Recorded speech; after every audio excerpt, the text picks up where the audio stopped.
They are negotiating, by the way, and they want to make a deal so badly, but they're afraid to say it. I want to take down that power plant, that very big, powerful power plant. They can't do a thing about it.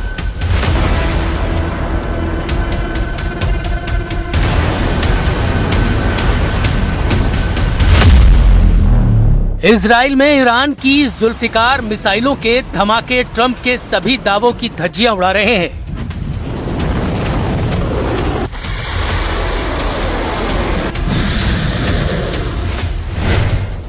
Bahrain में 154 मिसाइलों और 362 drone का तहलका super power के युद्ध जीतने के दावे को चकनाचूर कर रहा है।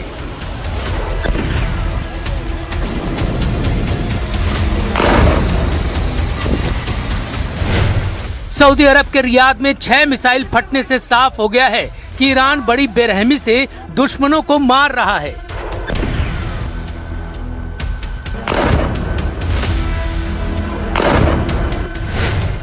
इजराइल के डिफेंस मिनिस्टर का यह बयान कि उनकी सेना 900 दिनों से युद्ध करते करते थक चुकी है, नेतन्याहू की टेंशन बढ़ा रहा है।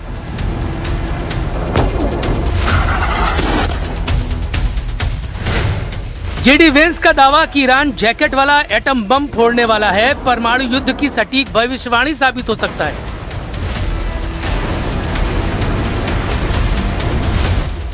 यही होता है युद्ध भड़काने का खामियाजा। दुश्मन को कमजोर समझने से खुद की करारी हार के बढ़ जाने का खतरा। ट्रंप और नेतन्याहू को जोरदार झटके लग रहे हैं। ईरान तनकर युद्ध में खड़ा है। खाड़ी देशों की जमकर पिटाई ने, इजराइल में मची तबाही ने, अरब वर्ल्ड में अमेरिकी अड्डों की बर्बादी ने युद्ध को सबसे भयानक दौर में घसीट लिया है। अब ईरान की मिसाइलों का जोर दिख रहा है। अब ईरान के क्लस्टर बमों का शोर उठ रहा है। ईरान ने पेच कसकर रखा है। हर दिन पेच पर प्रेशर बढ़ता जा रहा है। ईरान ने यह भी साफ कर दिया है कि वो युद्ध में किसी की मदद नहीं ले रहा है। रूस पर ईरान की मदद के जो आरोप लगाए गए, उसे भी Сергей Лавров ने खारिज कर दिया।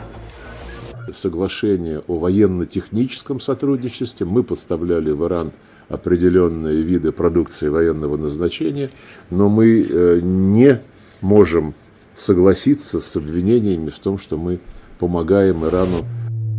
ऐसा बिल्कुल भी नहीं है कि लड़ाई एक तरफा है। ईरान से ज्यादा बारूद इजराइल इस्तेमाल कर रहा है, मगर ईरान का क्लस्टर अटैक उसे भारी साबित कर रहा है। इजराइल के आसमान में क्लस्टर वॉरफेयर चल रहा है। इजराइल के सभी एयर डिफेंस सिस्टम क्लस्टर की काट नहीं तलाश पा रहे। असल में जब ईरान से मिसाइल लॉन्च होती है, तब इजरायली रेडार उसे सिर्फ एक ही टारगेट समझते हैं। इसके बाद एरो मिसाइल डिफेंस सिस्टम हो या फिर आयरन डोम तुरंत एक्टिवेट हो जाते हैं। लेकिन 23,000 फीट की ऊंचाई पर अचानक सब कुछ बदल जाता है। मिसाइल अचानक आसमान में फटती है और उसके अंदर से 80 बमों की बौछार हो जाती है, जिससे डिफेंस सिस्टम को उन्हें इंटरसेप्ट करना बहुत मुश्किल होता जा रहा है। ईरान जब हवाई युद्ध में इजराइल अमेरिका के होश उड़ा रहा है, तो जमीन की लड़ाई में क्या होगा समझना मुश्किल नहीं। ईरान ने धमकी दी है दुश्मन जमीन पर जंग शुरू करे, यही तो वो चाहता है। ईरान के यूएन दूत अली बहरीनी ने दावा किया है कि ग्राउंड ऑपरेशन में दुश्मनों का टोटल सफाया तय है। Ready for any scenario, including any kind of ground operation. I think that is a place that we will be able to defeat them. And I think that would be one of the big mistakes if they take that decision. खाड़ी देशों में America के 19 सैन्य अड्डे सबसे घातक माने जाते हैं।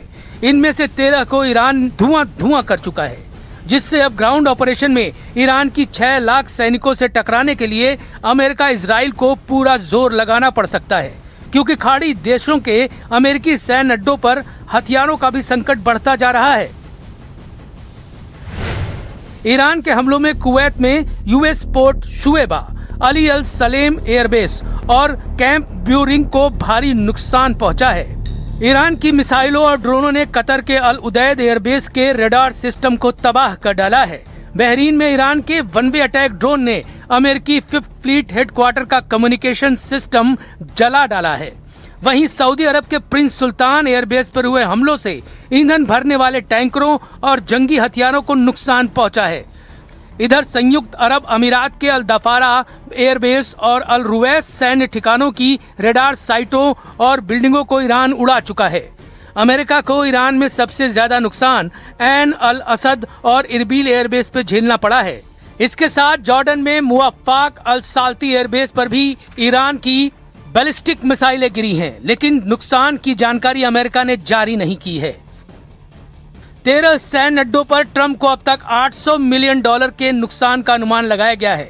इतना ही नहीं, युद्ध भड़कने से पहले अमेरिकी बेस पर 40,000 से ज्यादा सैनिकों की तैनाती थी, लेकिन ज्यादातर सैनिकों को शिफ्ट कर दिया गया है।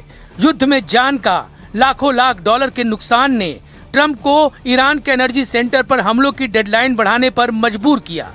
उन्हें उम्मीद है कि इसके बदले ईरान हॉर्मुज स्ट्रेट को खोल सकता है। They've been obliterated. Who would negotiate? They are begging to make a deal. We'll see if we can make the right deal. And if they make the right deal, then the strait will open up. Hormuz Strait will open up. Trump की उम्मीदों पर Iran बारूद बरसाने का बंदोबस्त कर रहा है। हॉर्मुज के बाद ईरान दूसरे सबसे अहम ऑयल रूट को बंद करने की तैयारी कर चुका है। इसका जिम्मा ईरान ने यमन के हूथी लड़ाकों को सौंपा है।